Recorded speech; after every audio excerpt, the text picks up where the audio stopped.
नमस्कार दोस्तों, mister sensible classes में आप सभी का स्वागत है। तो आज हम लोग कवर करेंगे प्राचीन भारत के पार्ट 2 में प्राचीन भारत के जो ऐतिहासिक स्रोत है। तो वीडियो को स्टार्ट करने से पहले सबसे पहले इस चैनल को सब्सक्राइब कर दीजिए और लाइक कर दीजिए। चलिए तो हम लोग आगे स्टार्ट करते हैं।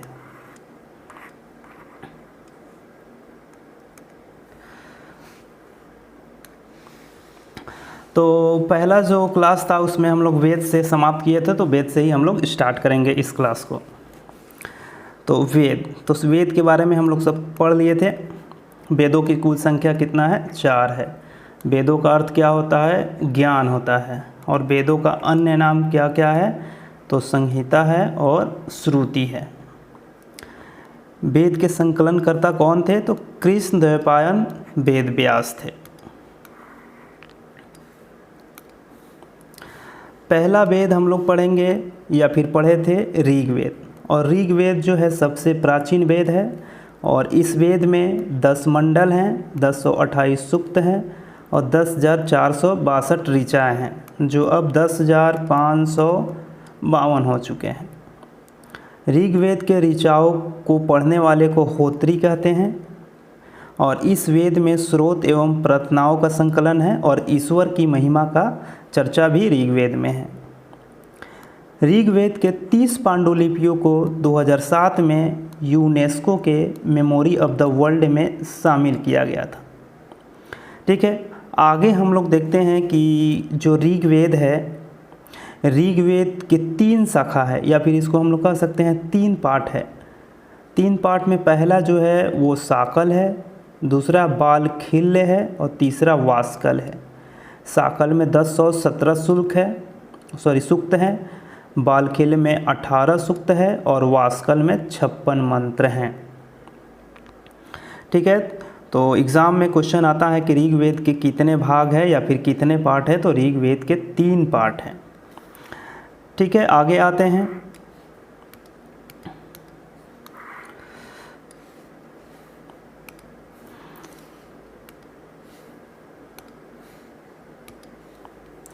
आगे हम लोग पढ़ेंगे प्रमुख मंडल।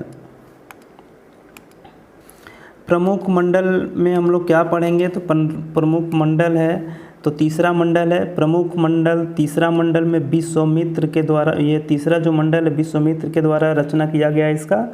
और इस मंडल में गायत्री मंत्र का उल्लेख है जो सावित्री देवी को समर्पित है। चौथा जो मंडल है वो वामदेव द्वारा रचित है और इसमें कृषि का वर्णन है। 7वां मंडल है वशिष्ठ के द्वारा रचना किया गया है और इसी मंडल में दशराग युग का वर्णन है। आइए दशराग युग के बारे में हम लोग विशेष चर्चा कर लेते हैं। तो दशराग युग परुशनी नदी के तट पर हुआ था और इसमें भरतों के राजा सुदास एवं 10 राजाओं के बीच में हुआ था, जिसमें भरतों के जो राजा थे सुदास, उनकी विजय हुई थी। सुदास के पुरोहित वशिष्ठ थे और 10 राजाओं के पुरोहित विश्वामित्र थे। ऋग्वेद की मूल लिपि क्या है? तो मूल लिपि ब्राह्मणी है। ऋग्वेद में 10 नदियों का वर्णन किया गया है और सबसे जो पवित्र नदी है वो सरस्वती को कहा गया है। सरस्वती नदी का अन्य नाम भी है जो प्रसिद्ध है। अन्य नाम में क्या क्या है? नदीतमा, देवीतमा या मातेतमा। ठीक है, तो ये हम लोग 7वें मंडल के बारे में चर्चा किए। 7वें मंडल के बाद हम लोग आएंगे 9वें मंडल में। तो 9वां मंडल सोम देवता को समर्पित है। 10वां मंडल, इस मंडल में सर्वप्रथम शूद्रों का उल्लेख किया गया है जिसे पुरुष सूक्त भी कहा जाता है।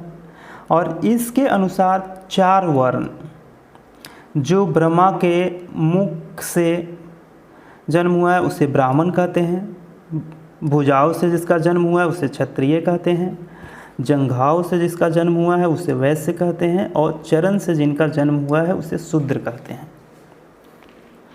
ऋग्वेद में इंद्र के लिए 250 ऋचाओं की चर्चा है, अग्नि के लिए 200 ऋचाओं की चर्चा है। ऋग्वेद का पहला और अंतिम मंडल बाद में जोड़ा गया है, यानी कि नवीनतम है। पूछा जाएगा ऋग्वेद में के नवीनतम मंडल कौन कौन सा है? तो पहला मंडल है और अंतिम मंडल जो नवीनतम है। दूसरे से लेकर के 7वें मंडल तक सर्वाधिक प्राचीन है और इस दूसरे से लेकर के 7वें मंडल को ही गोत्र मंडल भी कहते हैं। प्रश्न आएगा गोत्र मंडल या फिर गोत्र का उल्लेख कौन से वेद में है, तो ऋग्वेद में है। ठीक है, तो ऋग्वेद में के बारे में इतना हो गया। और ऋग्वेद के बाद दूसरा जो वेद आता है उसे हम लोग यजुर्वेद कहते हैं।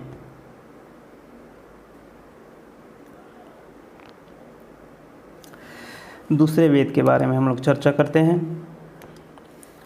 दूसरा वेद है जो यजुर्वेद है, और यजुर्वेद में यज्ञ की विधियों का वर्णन किया गया है, और यह गद्य एवं पद दोनों में है। और इस वेद का जो है 2 भाग है। यहाँ सबसे पहले हम लोग देखे हैं ऋग्वेद के 3 भाग या 3 शाखा हैं, वैसे ही यजुर्वेद के 2 भाग या फिर 2 शाखा कह सकते हैं। पहला जो शाखा है शुक्ल यजुर्वेद है और दूसरा है कृष्ण यजुर्वेद। शुक्ल जो यजुर्वेद है वो केवल पद में है और कृष्ण यजुर्वेद गद्य पद दोनों में है। यजुर्वेद को ही कर्मकांडीय वेद भी कहते हैं। यजुर्वेद को पढ़ने वाले को अधवयु कहते हैं। तो ये खत्म हो गया दूसरा वेद। दूसरा वेद जो यजुर्वेद है। अब हम लोग आएंगे तीसरा वेद पे। तीसरा वेद सामवेद है और साम का अर्थ होता है गान। यज्ञों के अवसर पर गाए जाने वाले मंत्रों का संग्रह है सामवेद। इसलिए भारतीय संगीत का जनक कहा जाता है सामवेद को, जिसमें 7 स्वरों की उत्पत्ति का वर्णन है। सा रे ग म प ध नी। ठीक है, स्टार्ट होता है सा से, खत्म होता है नी पर। ऋचाओं की कुल संख्या सामवेद में कितना है, तो 1875 है। 1875 में से 75 से अधिक जो ऋचाएँ हैं वो ऋग्वेद से ली गई है। सामवेद के मंत्रों के उच्चारण करने वाले को हम लोग कहते हैं उद्गाता। और सामवेद के भी 3 शाखा है। पहली जो शाखा है कौमुद है, दूसरी रामायणीय है और तीसरा जैमिनीय है। ठीक है, आगे हम लोग देखेंगे सामवेद का जो प्रथम दृष्टा है वो वेद व्यास के शिष्य जिनका नाम है जैमिनी। वेद व्यास का जो शिष्य है क्या नाम है, जैमिनी। जैमिनी को ही सामवेद का प्रथम दृष्टा के रूप में जाना जाता है। सामवेद के बाद जो अंतिम वेद आता है उसे हम लोग कहते हैं अथर्ववेद। ठीक है, कौन सा वेद है, अथर्ववेद। अथर्ववेद का जो रचना है अथर्व अथवा उनके पुत्र अंगिरस ऋषि के द्वारा किया गया था, इसलिए इस वेद को कहा जाता है अथर्व अंगिरस वेद कहा जाता है। और यह वेद सबसे बाद का वेद है। मतलब सबसे नवीनतम वेद अगर पूछा जाता है तो वो अथर्ववेद है। अथर्ववेद में 20 मंडल हैं, 731 सूक्त है, 59-87 मंत्र है। और 59-87 मंत्र में लगभग 1200 से अधिक जो मंत्र हैं वो ऋग्वेद से ही लिया गया है। अथर्ववेद का जो विशेषताएं हैं इसमें लोक परंपरा, जादू टोना, तंत्र मंत्र, भूत प्रेत, विभिन्न औषधियों का वर्णन है। पूछा जाएगा अथर्ववेद में किसका किसका वर्णन है, तो लोक परंपरा का, जादू टोना का, तंत्र मंत्र का, भूत प्रेत का और विभिन्न औषधियों का। अन्य जितने भी वेद हैं उनमें सबसे अधिक जो ऐतिहासिक महत्व है वो अथर्ववेद का ही है। अथर्ववेद को भौतिकवादी वेद कहते हैं, जिसमें सामान्य मनुष्य के विचारों एवं अंधविश्वासों का वर्णन किया गया है। इस वेद में परीक्षित को कुरुओं का राजा कहा गया है। ठीक है, इसी वेद में सभा एवं समिति को प्रजापति की 2 पुत्रियां कहा गया है।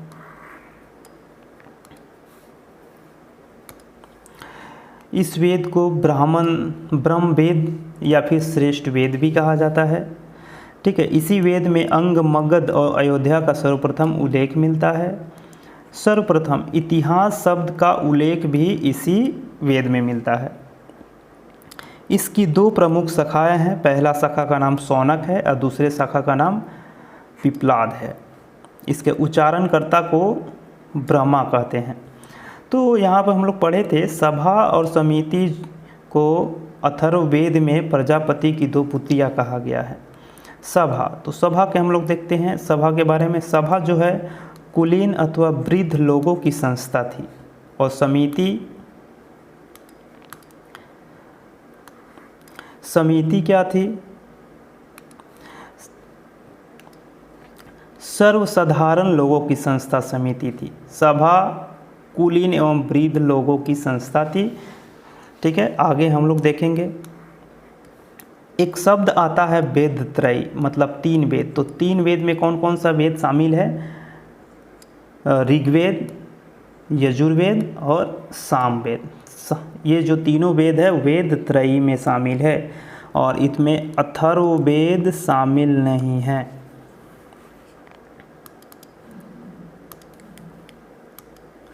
कौन सा वेद शामिल नहीं है? अथर्ववेद।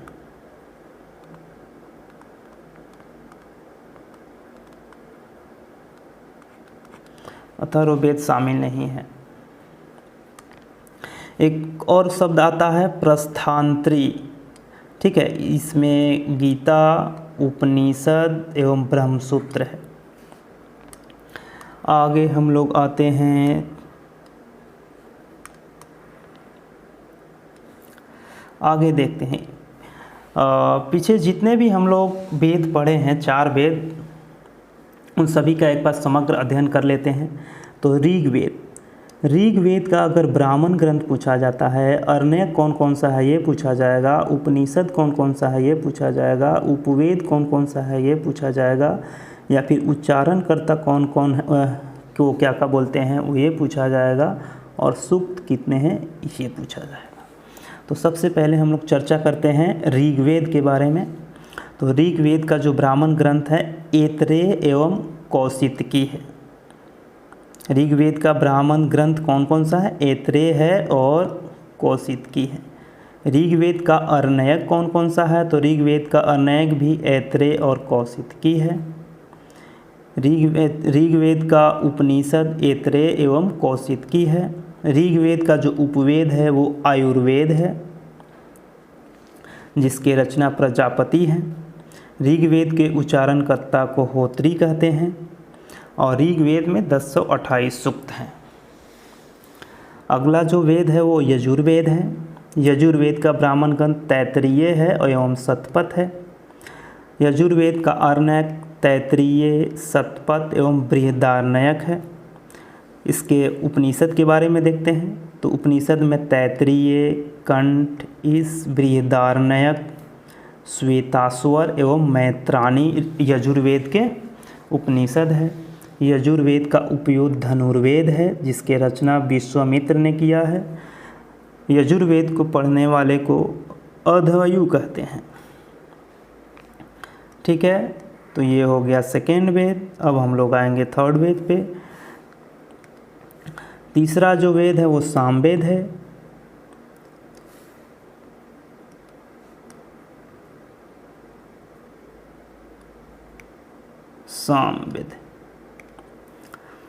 सामवेद का जो ब्राह्मण ग्रंथ है वो पंचवीस है, जिसे तांडय भी कहा जाता है। पंचवीस भी है और एक षड्वीस भी है।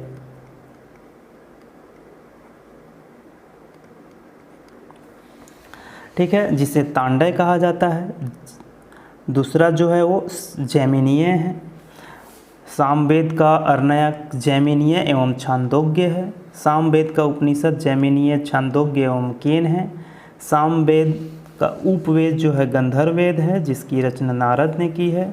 और सामवेद का अध्ययन करने वाले को या फिर गाने वाले को उद्गाता कहते हैं, और इसमें 1875 ऋचाएँ हैं।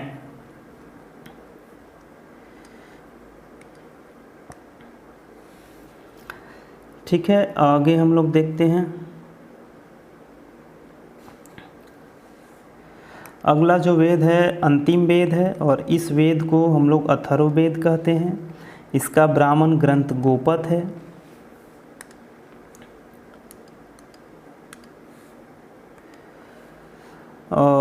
गोपद का कोई अर्ण्यक नहीं है। क्या कहते हैं, अथर्ववेद का कोई अर्ण्यक नहीं है। अथर्ववेद का उपनिषद है मुंडक एवं मांडुक्य है। अथर्ववेद का उपवेद शिल्पवेद है, जिसकी रचना विश्वकर्मा है। अथर्ववेद के अध्ययन करने वाले को या फिर उसके मंत्रों को उच्चारण करने वाले को ब्रह्मा कहते हैं, और इसमें टोटल 5987 मंत्र हैं। लगभग 6000 भी कह सकते हैं। चलिए कुछ विशेष ब्राह्मण ग्रंथ को हम लोग देख लेते हैं।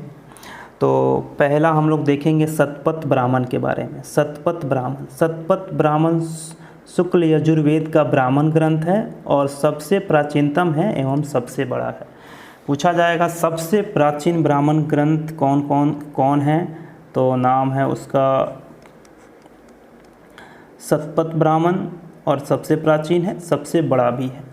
इस वेद में क्या क्या उल्लेख है वो देखते हैं। तो इस वेद कह रहे हैं कि इस ब्राह्मण ग्रंथ में कौन कौन क्या क्या चीज़ का उल्लेख है। तो पुनर्जन्म का सिद्धांत इस वेद में है। जल प्लावन कथा का वर्णन भी सतपथ ब्राह्मण में है। पुरोवा एवं उर्वशी आख्यान भी सतपथ ब्राह्मण में है। पुरुष में यज्ञ का वर्णन भी सतपथ ब्राह्मण में है। पति की अर्धाग्नि का वर्णन भी सतपथ ब्राह्मण में है। गंधार, कैकेय, कुरु, पंचाल, कौशल, विदेह में ही राजाओं का उल्लेख मिलता है। ठीक है, ये जो गंधार है, कैकेयी है, कुरु, पंचाल, कौशल एवं विदेह जो राजवंश है, केवल इन्हीं में राजाओं के वंशावली का उल्लेख मिलता है, बाकी में नहीं मिलता है। विदेह, माधव और गौतम राहुगढ़ की कथा भी सतपथ ब्राह्मण में ही वर्णित है।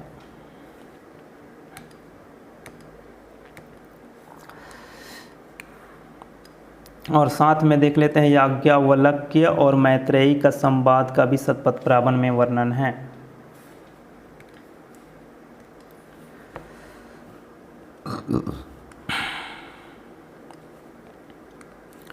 ब्राह्मण ग्रंथ, इसकी जो रचना किया गया है वैदिक संहिताओं की व्याख्या करने के लिए सरल गद्य में किया गया है। ब्रह्म का अर्थ होता है यज्ञ। यज्ञ का प्रतिपादन करने वाले ग्रंथ को ब्राह्मण कहते हैं। ऐतरेय ब्राह्मण में राज्याभिषेक के नियम तथा प्राचीन राजाओं के नाम दिया गया है। उसके बाद हम लोग को पढ़ना है अरण्यक की रचना जंगलों में की गई है और यह ब्राह्मण ग्रंथ का अंतिम भाग होता है और इनकी संख्या 7 है। चलिए आगे हम लोग आते हैं। अगला जो टॉपिक है वो है उपनिषद। और उपनिषद जो होता है वेदों का अंतिम भाग होता है, इसलिए उपनिषद को हम लोग वेदांत भी कहा जाता है। टोटल जो उपनिषद है उसकी संख्या 108 है, लेकिन प्रमाणिक में 12 को ही माना जाता है प्रमाणिक।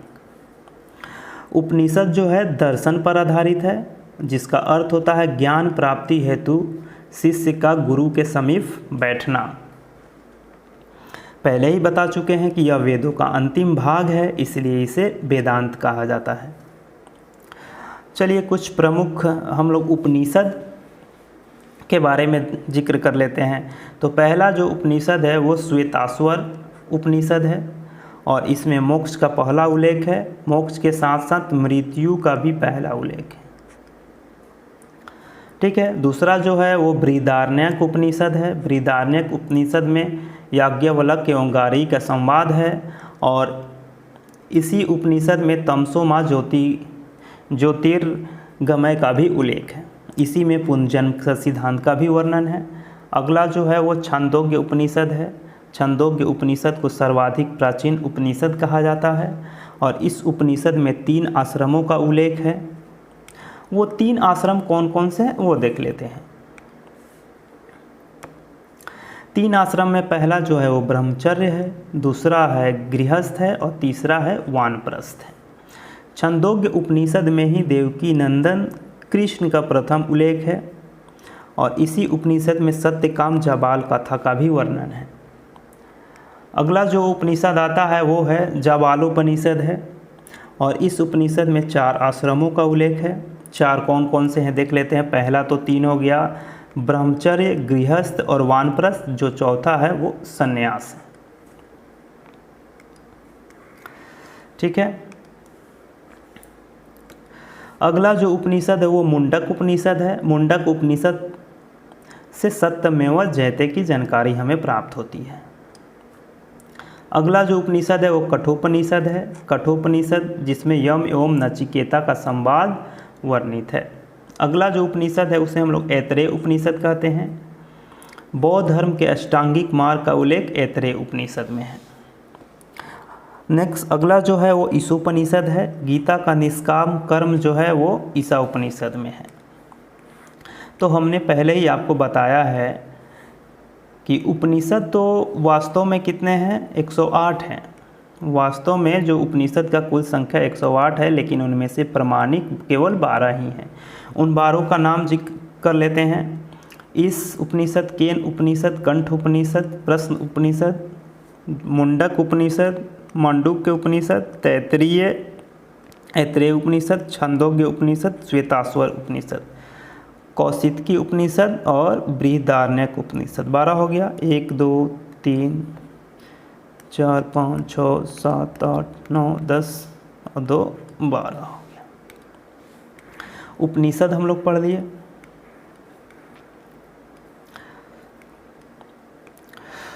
चलिए, उपनिषद के बाद हम लोग पढ़ेंगे वेदांग। ठीक है, वैदिक साहित्य को समझने के लिए वेदांगों की रचना की गई है, जिसकी संख्या 6 है। कौन कौन सा है, तो इसको हम लोग ट्रिक के माध्यम से, ब्याजो निशी कक्ष के माध्यम से हम लोग याद रखेंगे। ब से हो गया व्याकरण, जो से हो गया ज्योतिष, नी से हो गया निरुक्त, सी से हो गया शिक्षा, क से हो गया कल्प और छ से हो गया छंद। इसे एक वेद पुरुष के अंगों से भी जोड़ा गया है।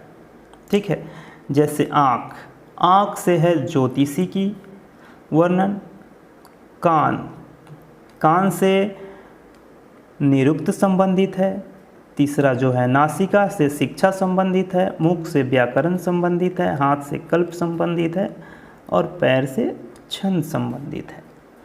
इसलिए वेदांगों को शास्त्र की संज्ञा भी दी गई है, क्योंकि वैदिक साहित्य को समझने के लिए वेदांगों की रचना की गई है, इसलिए इसे शास्त्र भी कहा जाता है।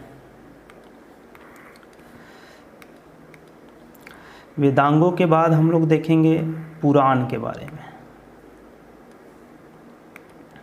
ठीक है, पुराण के बारे में हम लोग देखेंगे। पुराण, तो पुराण का जो रचना है वो लोमहर्ष तथा उग्रसर्वा ने गुप्त काल में किया था। पुराणों की कुल संख्या 18 है। उपनिषद पढ़े हैं जिसकी संख्या 108 है। इसी बीच वाला 0 हटा देंगे तो 18 आ जाएगा और ये पुराणों की संख्या है। ठीक है, 18 है टोटल। मत्स्य पुराण, वायु पुराण, विष्णु पुराण, भागवत पुराण, ब्रह्म पुराण, 1 2 3 4 5, और इन्हीं केवल 5 पुराणों में ही राजाओं की वंशावली पाई गई है। बाकी किसी पुराण में राजाओं की वंशावली नहीं पाई गई है। सर्वप्रथम पाजीटर एक इतिहासकार था जिसने पुराणों के ऐतिहासिक महत्व को समझा था। कुछ वंश के बारे में जानकारी ले लेते हैं जिनका जिक्र कौन कौन से पुराण में है। तो विष्णु पुराण, विष्णु पुराण का संबंध है मौर्य वंश से। विष्णु पुराण से ही मौर्य वंश की जानकारी। इसको याद हम लोग कैसे रखेंगे, तो मौर्य वंश का जो पहला प्रसिद्ध शासक था वो चंद्रगुप्त मौर्य था। चंद्रगुप्त मौर्य के प्रधानमंत्री थे चाणक्य, या फिर जिन्हें हम लोग विष्णुगुप्त के नाम से भी जानते हैं। तो चाणक्य ने चंद्रगुप्त मौर्य को विष पिला करके थोड़ा सा क्या कहते हैं ऐसा बना दिया था जिससे अधिकांश अगर कोई धोखा से भी विष पिला देता है तो उनकी मृत्यु नहीं होगी। इसी के हिसाब से विष आया, विष शब्द का वर्णन आया, विष से ही हम लोग विष्णु पुराण को याद रखेंगे। दूसरा जो है वायु पुराण। वायु पुराण में गुप्त वंश की जानकारी प्राप्त होती है।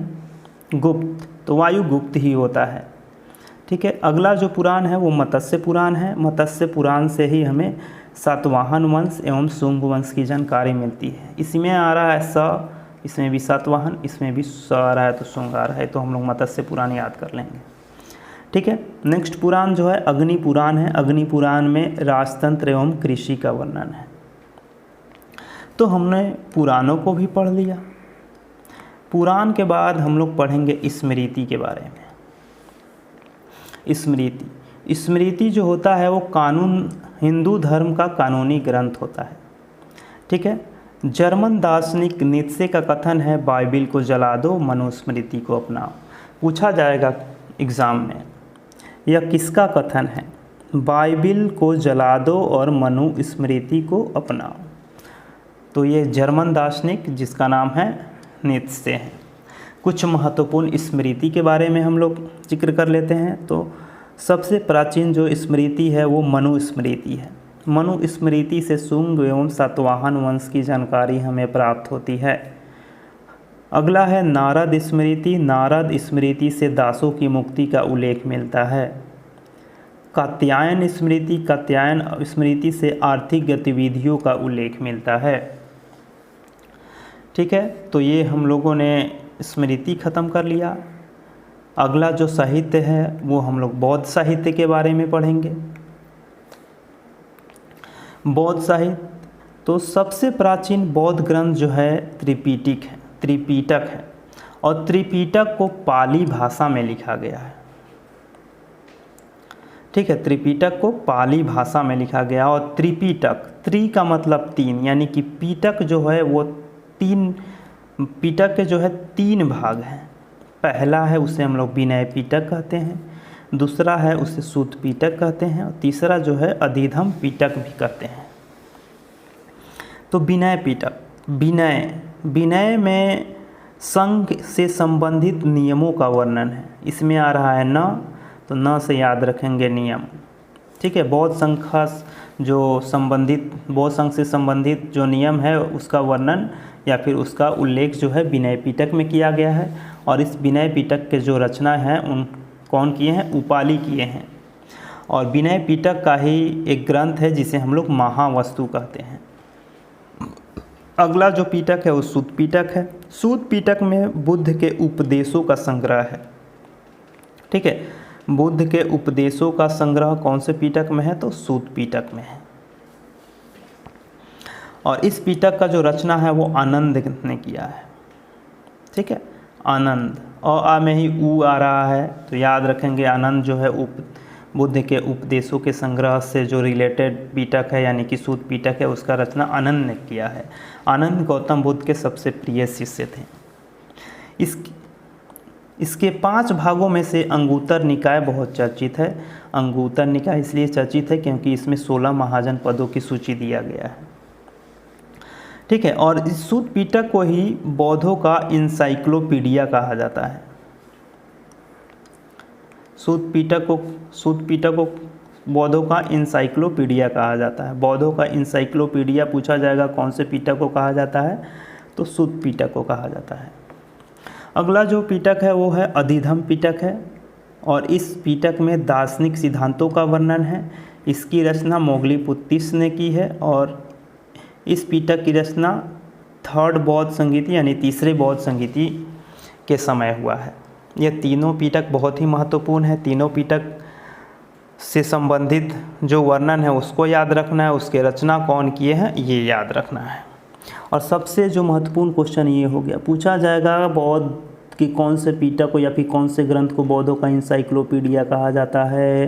तो सूत पिटक को कहा जाता है। ठीक है, आगे चलकर बौद्ध धर्म 2 भागों में बट गया था। एक था हीनयान और एक था महायान। तो हीनयान के विषय में हम लोग पढ़ेंगे। हीनयान का जो प्रमुख ग्रंथ है कथावस्तु, और कथावस्तु में ही महात्मा बुद्ध के जीवन चरित्र का वर्णन किया गया है। ठीक है, आगे हम लोग बढ़ते हैं। तो ये बौद्धों का साहित्य खत्म हो गया। सॉरी, थोड़ा सा उसमें हम लोग नोट लिखेंगे कि थोड़ा सा विशेष महत्वपूर्ण बस टॉपिक आ रहे हैं कि बातें कौन कौन सी। एक है मिलिंद पन्हो। मिलिंद पन्हो में मीनांडर एवं नागसेन का संवाद का वर्णन है। दीपवंश भी एक ग्रंथ है जिसमें सिंघली द्वीप यानी श्रीलंका के इतिहास पर प्रकाश डाला गया है। महावंश भी इसी से रिलेटेड एक ग्रंथ है। बौद्ध साहित्य का ही ग्रंथ है जिसमें मगध के रचाओं की सूची है, जिसके रचयिता मदंत महानाम ने किया है। और ग्रंथ है जहाँ तक जिसमें बुद्ध के पुनर्जन्म की कहानी है। और बौद्ध जितने भी ग्रंथ है वो क्या कहते हैं? पाली भाषा में लिखे गए हैं। ठीक है, कौन सा भाषा है? तो पाली भाषा है। अगला हम लोग पढ़ेंगे जैन साहित्य के बारे में। जैन साहित्य को आगम कहा जाता है। जैन साहित्य जो है मुख्यतः प्राकृत भाषा एवं संस्कृत भाषा में वर्णित है। वहाँ पर ऊपर हम लोग पढ़े हैं बौद्ध साहित्य केवल पाली भाषा में है और जैन साहित्य प्राकृत एवं संस्कृत भाषा दोनों में है। प्रारंभिक जो जैन साहित्य थे उसे अर्धमागधी भाषा में लिखा गया था। ठीक है। जैन साहित्य में 12 अंग है, 12 उपांग है, 10 प्रकीर्ण है, 6 छिद्र सूत्र है, 4 मूल सूत्र हैं, 1 नंदी सूत्र है और 1 अनुयोग द्वार है। ठीक है। और इन सभी आगम ग्रंथों की जो रचना है श्वेतांबर संप्रदाय के आचार्यों के द्वारा महावीर स्वामी के मृत्यु के पश्चात किया गया है। ठीक है। ये भी याद रखना है कि ये जितने भी आगम ग्रंथ है उनकी रचना श्वेतांबर, जैसे बौद्ध जो धर्म था वो 2 भागों में विभाजित हो गया था, हीनयान महायान, वैसे ही जैन जो धर्म था वो श्वेतांबर और दिगंबर 2 संप्रदायों में विभक्त हो गया था। ठीक है। और उनमें श्वेतांबर संप्रदाय के आचार्यों के द्वारा ये जितने आगम ग्रंथ हैं उनका रचना किया गया है महावीर स्वामी के मृत्यु के पश्चात, यानी कि बाद। चलिए कुछ जैन और साहित्य के बारे में, जैन ग्रंथ के बारे में हम लोग चर्चा कर लेते हैं। तो ये जो अगला है आचारांग सूत्र है जिसमें जैन भिक्षुओं के आचार का नियम का वर्णन है। भगवती सूत्र है जिसमें महावीर स्वामी के जीवन का वर्णन है और भगवती सूत्र में ही 16 महाजन पदों की जानकारी प्राप्त होती है। क्वेश्चन पूछा जाएगा निम्नलिखित में से कौन से जैन ग्रंथ से 16 महाजन पदों की सूची हमें प्राप्त होती है, तो वो है भागवती सूत्र। और पूछा जाएगा बौद्ध ग्रंथ से, तो बौद्ध ग्रंथ में है अंगुत्तर निकाय। अंगुत्तर निकाय भी पाली भाषा में है, लेकिन ये आगे देखते हैं। न्याय धम्मक सूत्र है, इसमें महावीर स्वामी के शिक्षाओं का संग्रह है। कल्प सूत्र है, कल्प सूत्र भद्रभाहु के द्वारा संस्कृत में लिखा गया है। ऊपर पहले ही हमने बता दिया है आपको कि जैन साहित्य जो है वो संस्कृत और प्राकृत दोनों भाषाओं में लिखा गया है। तो कल्प सूत्र जो है भद्रबाहु के द्वारा संस्कृत में लिखा गया है, जिसमें तीर्थंकरों का जीवन चरित्र वर्णन है। तो जैन धर्म में जो 24 तीर्थंकर थे उन सभी तीर्थंकरों का कल्प सूत्र में वर्णन है। भगवती सूत्र, ठीक है। ऊपर ही हम लोग थोड़ा सा भगवती सूत्र में 16 महाजन पदों का उल्लेख है, ये ऊपर लिखना भूल गए हैं इसलिए नीचे इसको लिख दिया गया। अगला जो है परिशिष्ट परमन है। परिशिष्ट परमन सबसे महत्वपूर्ण जैन ग्रंथ है जिसे हेमचंद के द्वारा संस्कृत भाषा में लिखा गया है और यह 12वीं शताब्दी में लिखा गया है। इसमें आरंभिक जैन शिक्षकों का वर्णन किया गया है। ठीक है। तो ये जैन साहित्य भी खत्म हो गया। जैन साहित्य के बाद हम लोग थोड़ा प्राचीन भारत के संगम साहित्य के बारे में चर्चा कर लेते हैं। संगम साहित्य, तो संगम साहित्य में प्रेम और रजाओं की प्रशंसा पर अधिक जोर दिया गया है। ठीक है। तमिल में प्रेम संबंधित रचनाओं को अगम या फिर अकम कहते हैं, अगम या फिर अकम कहते हैं, तथा रजाओं की प्रशंसा की रचना को पूरम कहते हैं। रजाओं की प्रशंसा का मतलब जो राजा युद्ध करते थे उसकी प्रशंसा होती थी और उसकी रचना को पूरम कहा जाता था। तो अगम या फिर अकम या फिर पूरम, पूरम राजाओं की प्रशंसा से संबंधित था और अगम या फिर अकम जो था वो प्रेम से संबंधित था। संगम साहित्य को 3 भागों में बांटा गया है। पहला है पत्थु पाथु 10 पदों का संग्रह है, पांड्य एवं चोल राजाओं की जानकारी देता है। इथु थोकै 8 कविताओं का संग्रह होता है, संगम राजाओं के नाम हैं इसमें। पदी नेनकी कलंकु, इसमें 18 कविताओं का संग्रह है जो उपदेशात्मक है। ठीक है। आगे आते हैं। तोलकापियम की जो रचना है वो तोलकापियर ने किया है। ये भी एक जो संगम साहित्य का ग्रंथ है। ठीक है। तोलकापियम, और इसकी जो रचना है तोलकापियर ने किया है। थिरुकुरल के जो रचनाकार हैं वो थिरुवल्लुर हैं।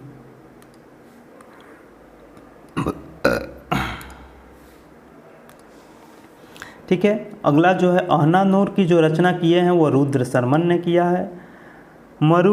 मरुगरुदपादय का जो रचना किए हैं उनका नाम है नक्कीर।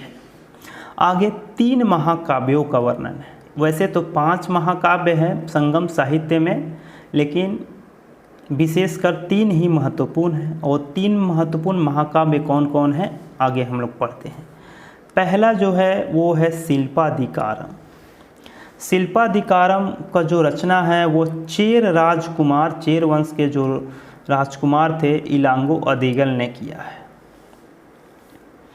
और इस महाकाव्य में कोलन एवं कनगी की प्रेम कथा वर्णन किया गया है। इस महाकाव्य में पहले ही बताया गया है कि संगम साहित्य में या तो प्रेम के बारे में चर्चा किया जाएगा या फिर राजाओं का प्रशंसा किया जाएगा या फिर दोनों किया जाएगा।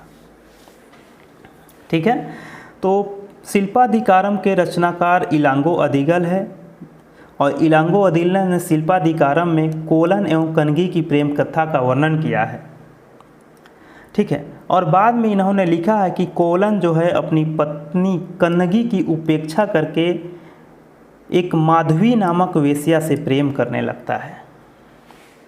ठीक है, शिल्पाधिकारम में इलांगो अडिगल जो 6 राजकुमार थे कोलन और कनगी की प्रेम कथा का वर्णन करते हुए ये कहते हैं कि कोलन अपनी पत्नी की उपेक्षा करके माधवी नामक वेश्या से या फिर नृत्यांगना से प्रेम करने लगते हैं। इन सब का वर्णन शिल्पाधिकारम में है। अगला जो महाकाव्य है उसका नाम है मणिमेखलय। मणिमेखलय महाकाव्य के जो रचना है वो बौद्ध व्यापारी थे, बौद्ध व्यापारी शीतले सतनार ने किया है। और यह महाकाव्य कोलन एवं माधवी से उत्पन्न पुत्री मणिमेखलय के साहसी जीवन का वर्णन है। ठीक है, तो देख लेते हैं शिल्पाधिकारम में कोलन और माधवी और कनगी की प्रेम कथा का वर्णन है, और मणिमेखलय जो महाकाव्य है उसमें माधवी और कोलन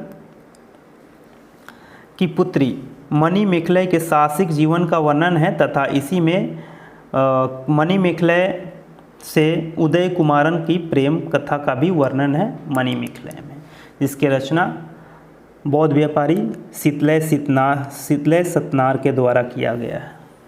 अगला जो महाकाव्य है उसका नाम है जीवक चिंतामणि। जीवक चिंतामणि जो एक चोल राजकुमार थे, और इस महाकाव्य का रचना जैन धर्मात्मा तिरुक्कदेवर ने किया है, जिसमें जीवक के 8 विवाह के बाद परिवार त्याग कर जैन धर्म अपनाने का वर्णन है। ठीक है, तो जीवक चिंतामणि के बारे में हम लोग को पता चल गया कि इस महाकाव्य में यह महाकाव्य जो है जैन धर्मात्मा तिरुक्कदेवर के द्वारा रचित है, और इसमें जीवक के 8 विवाह के बाद परिवार त्याग कर जैन धर्म अपनाने का वर्णन है। 8 विवाह किया है, इसलिए इसको बहुत ज़्यादा चिंता हो गया होगा, इसलिए परिवार त्याग करके संन्यास ले लिया ये जीवक चिंतामणि। इसलिए इस महाकाव्य का जो नाम है वो जीवक चिंतामणि है। ठीक है, आगे हम लोग आते हैं तो धार्मिक साहित्य खत्म हो जाता है। आगे हम लोग पढ़ेंगे लौकिक साहित्य, और लौकिक साहित्य या तो ऐतिहासिक है या अर्ध ऐतिहासिक ग्रंथ है, या फिर विशेष लेखकों के या फिर शासकों के जीवनियों का विशेष उल्लेख करता है। तो इसकी रचनाकार कौन है और विशेषताओं के बारे में हम लोग जानेंगे। तो पहला जो लौकिक साहित्य का पुस्तक है उसे हम लोग अर्थशास्त्र कहते हैं। अर्थशास्त्र के जो रचना है वो कौटिल्य ने किए हैं, जो चंद्रगुप्त मौर्य के प्रधानमंत्री थे। चंद्रगुप्त मौर्य के प्रधानमंत्री के रूप में कौटिल्य ने शासन व्यवस्था पर प्रकाश डाला है। नाम का ये अर्थशास्त्र है, लेकिन इसमें राजनीति का वर्णन है। ठीक है, और ये 15 अधिकरण और 180 प्रकरणों में विभाजित हैं। अगला जो पुस्तक है राजतरंगिणी, जिसमें 8 तरंग है। पूछा जाएगा राजतरंगिणी में कितने तरंग है, तो 8 तरंग है। कल्हन के द्वारा इसका रचना किया गया है और यह संस्कृत साहित्य में लिखा गया है, जिसमें आदिकाल से 1151 ईस्वी तक के कश्मीर के इतिहास का वर्णन किया गया है। राजतरंगिणी में 8 तरंग है। अगला जो पुस्तक है वो अष्टाध्यायी है, पाणिनि के द्वारा लिखा गया है और यह व्याकरण की प्रथम पुस्तक है। अष्टाध्यायी, इसी में प्रथम बार लिपि शब्द का प्रयोग किया गया है, अष्टाध्यायी में। अगला जो पुस्तक है वो मुद्रा राक्षस, विशाख दत्त के द्वारा लिखा गया है। मौर्य काल की जानकारी इस पुस्तक से हमें प्राप्त होती है।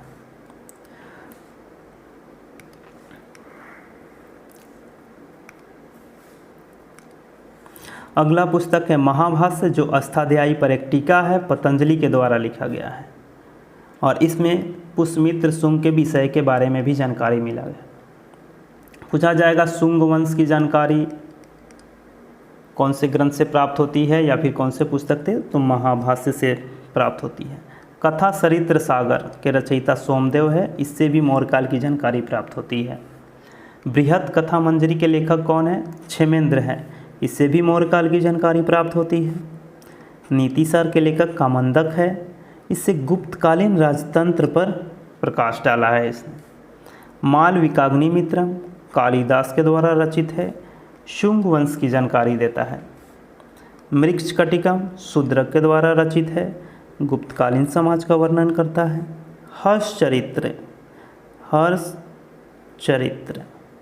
बाणभट्ट के द्वारा रचित है, हर्ष की उपलब्धियों का वर्णन करता है। अगला है रामचरित्र, ये तो है क्या है, ये तो है रामचरित्र। रामचरित्र के रचनाकार संध्याकर नंदी है, बंगाल के शासक रामपाल का जीवन का वर्णन है। पृथ्वीराज रासो चंद्रबरदाई के द्वारा लिखा गया है, पृथ्वीराज चौहान की उपलब्धियों का वर्णन है। कुछ महत्वपूर्ण पुस्तक की चर्चा कर लेते हैं। बुद्ध चरित्र है, जिसे अश्वघोष ने लिखा है। गौडवहो को वक्पति ने लिखा है। विक्रमांक देव चरित्र को विल्हन ने लिखा है। कुमारपाल चरित्र को हेमचंद्र ने लिखा है। पृथ्वीराज विजय जैनक ने लिखा है। वो पृथ्वीराज रासो है जिसे चंद्रबरदाई लिखा हुआ है, ये पृथ्वीराज विजय है जिसे जैनक लिखा हुआ है। अगला जो ग्रंथ है चचनामा है, यह अली अहमद के द्वारा लिखित है, जिसमें अरबों का सिंध विजय का वर्णन है। अगला जो है वो गार्गी संहिता है, यह कात्यायन के द्वारा लिखित एवं ज्योतिष ग्रंथ है, जिससे भारत पर यवनों के शासन का उल्लेख है।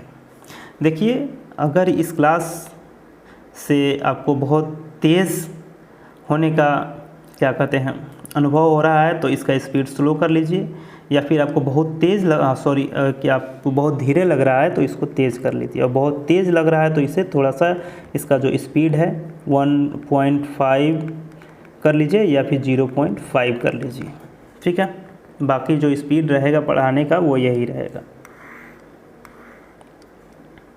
विदेशी साहित्य के बारे में देखते हैं। अगला जो टॉपिक है विदेशी साहित्य। विदेशी साहित्य में सबसे पहले हम लोग पढ़ेंगे यूनानी या फिर रोमन लेखक।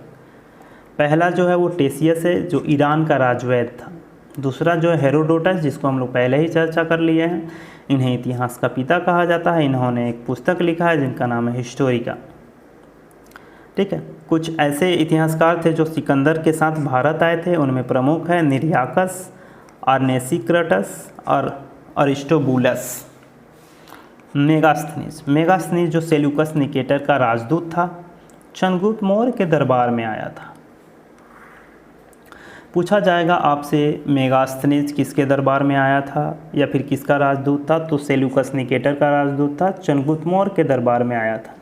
और इसने बहुत ही फेमस पुस्तक लिखा है जिसका नाम है इंडिका, और इंडिका से मौर्य युगीन समाज का वर्णन हमें प्राप्त होता है, ठीक है। अगला जो यात्री है उसका नाम है डाइमेकस। सीरियन नरेश एंटियोकस का राजदूत था, बिंदुसार के राजदरबार में आया था। मेगास्थनीज चंद्रगुप्त मौर्य के राजदरबार में आया। डाइमेकस बिंदुसार के राज दरबार में आया। अगला जो है डायनोसियस, मिस्र नरेश टोलेमी फिलेडेल्फस का राजदूत था, अशोक के राज दरबार में आया था। ठीक है, ये तीनों याद रखना है। ये हो गया दादा के काल में दादा मेगा याद रखेंगे चंद्रगुप्त मौर्य। पिताजी जो अशोक के पिता थे उसके शासनकाल में डाइमेकस आया, और अशोक के शासनकाल में डायोनीसियस आया। डायनोसियस के बाद अगला जो यात्री है वो टॉलमी है, और टॉलमी ने एक पुस्तक लिखा है जिसे हम लोग भारत का भूगोल कहते हैं। प्लिनी नेचुरल हिस्ट्री पुस्तक का लेखक है ये। पेरिप्लस ऑफ द इथ्रियन सी, यह एक अज्ञात लेखक के द्वारा लिखित है। चलिए, तो ये यूनानी एवं रोम के लेखक ख़त्म हो गए। तो आगे हम लोग पढ़ेंगे चीनी लेखक। चीनी लेखक में पहला जो लेखक है या फिर यात्री है वो है फाहियान। फाहियान जो चंद्रगुप्त द्वितीय के शासनकाल में आया था, और 14 वर्षों तक भारत में रहकर मध्य प्रदेश की समाज एवं संस्कृति का वर्णन किया है फाहियान। ठीक है, दूसरा जो चीनी यात्री है संयुगन है। 518 ईस्वी में भारत आता है और 3 वर्षों तक बौद्ध धर्म की प्राप्तियां एकत्रित करता है। अगला जो चीनी लेखक है या फिर यात्री है वो हेनसांग है। चीनी यात्रियों में सबसे महत्वपूर्ण हेनसांग है। हर्षवर्धन के शासनकाल में 629 ईस्वी में भारत आता है।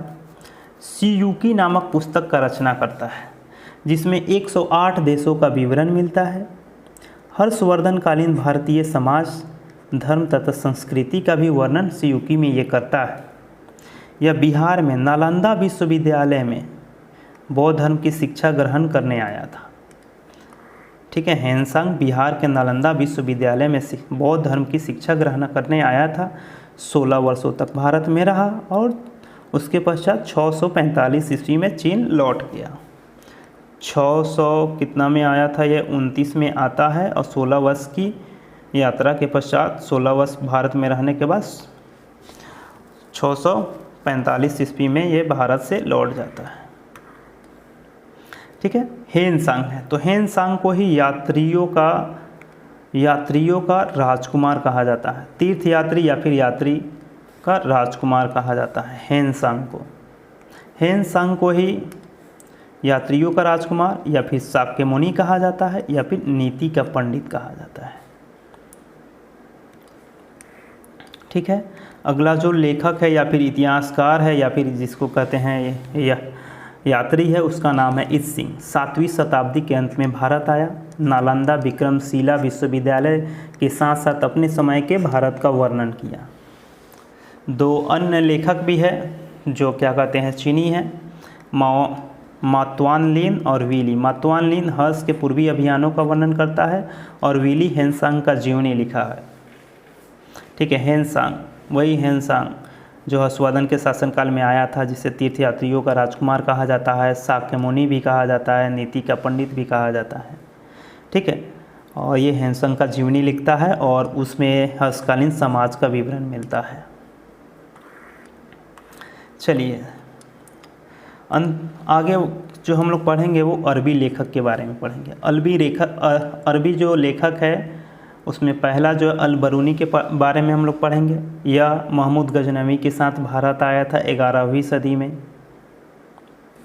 ठीक है, अरबी भाषा में तहकीक हिंद या फिर किताबुल हिंद अर्थात भारत की खोज नामक पुस्तक ये लिखता है और इसमें राजपूत कालीन समाज संस्कृतियों का वर्णन करता है। ठीक है, एक फैक्ट की बात सुन लेंगे कि अल बरूनी को महमूद गजनवी ने पहले बंदी बनाया था, लेकिन बाद में पता चला कि उसकी योग्यता तो इसके पास तो बहुत है, जिसे देख करके यह अपना राज का ज्योतिषी घोषित कर देता है। ठीक है, और यह अल बरूनी जो था वो उज्बेकिस्तान का रहने वाला था। कहाँ का रहने वाला था? उज्बेकिस्तान। नोट में कुछ इसके बारे में हम लोग पढ़ते हैं कि सर्वप्रथम 1888 ईस्वी में एडवर्ड साची नाम का एक व्यक्ति थे जो तहकीक हिंद पुस्तक का अंग्रेजी में अनुवाद कराते हैं। ठीक है, अल बरूनी के द्वारा जो लिखित पुस्तक तहकीके हिंद है, जिसका अर्थ होता है भारत का खोज, इस पुस्तक का अंग्रेजी में अनुवाद एडवर्ड साची ने 1888 ईस्वी में कराया है या फिर किया है। ठीक है। अगला जो लेखक है वो है इब्न बतूता या फिर यात्री। यह मोहम्मद बिन तुगलक के शासनकाल में 1333 ईस्वी में भारत आया था। दिल्ली पहुंचने पर इसकी योग्यता से प्रभावित होकर के MBT वही मोहम्मद बिन तुगलक का शॉर्ट फॉर्म है। MBT ने इसे दिल्ली का काजी, जिसे हम लोग न्यायाधीश के रूप में जानते हैं, नियुक्त किया। बाद में इसके द्वारा एक लिखित वृत्तांत जो था रेहला, जो अरबी भाषा में है, इसने रेहला पुस्तक लिखा हुआ है। MBT ने इसे अपना राजदूत बना करके चीन भेजा था। ठीक है। अगला जो यात्री है या फिर लेखक है उसका नाम है सुलेमान। मिहिर भोज के शासनकाल में भारत आता है। और अगला है अलमसूदी, यह महिपाल के शासनकाल में आता है। ये क्वेश्चन ऐसे ही नहीं हमने इस नोट्स में लिख दिया है, ये क्वेश्चन किसी न किसी एग्ज़ाम में पूछा गया है कि सुलेमान जो यात्री था किसके शासनकाल में भारत आता है। अलमसूदी है किसके शासनकाल में भारत आता है, तो अलमसूदी महिपाल के और सुलेमान मिहिर भोज के। कुछ अन्य लेखक के बारे में हम लोग चर्चा कर लेते हैं जिनकी संख्या केवल 2 ही है। पहला है तारानाथ, तिब्बत का लेखक था। कंगूर और तंगूर नामक पुस्तक के चलते ये चर्चित में है। मार्को पोलो, यह इटली का रहने वाला था जो सर्वप्रथम चीन की यात्रा पर गया। तत्पश्चात भारत भी आया। उस समय भारत में पांड्य राजाओं का शासन था और इसे मध्यकालीन यात्रियों का राजकुमार कहा जाता है। प्राचीन यात्रियों का राजकुमार पूछा जाएगा तो हेंसा, मध्यकालीन यात्रियों का राजकुमार पूछा जाएगा तो उसे मार्को पोलो कहते हैं। ठीक है। वैसे याद कर लीजिएगा, इटली का तो रहने वाला था, चीन गया, उसको मार करके भगा दिया गया तो भारत में आ गया। और जिस समय भारत में आया उस समय पांड्य राजाओं का भारत पर शासन था और इसे मध्यकालीन यात्रियों का भी राजकुमार कहा जाता है। तो आज का ये क्लास ख़त्म होता है। ये वीडियो कुछ अच्छे पढ़ने लिखने वाले लोगों के पास ही शेयर करें, क्योंकि वैसे लोगों के पास शेयर अगर करते हैं तो इस वीडियो को वो लोग देखेंगे, इस वीडियो में क्या क्या दिया गया है उसके बारे में वो लोग थोड़ा सोचेंगे। ठीक है। धन्यवाद।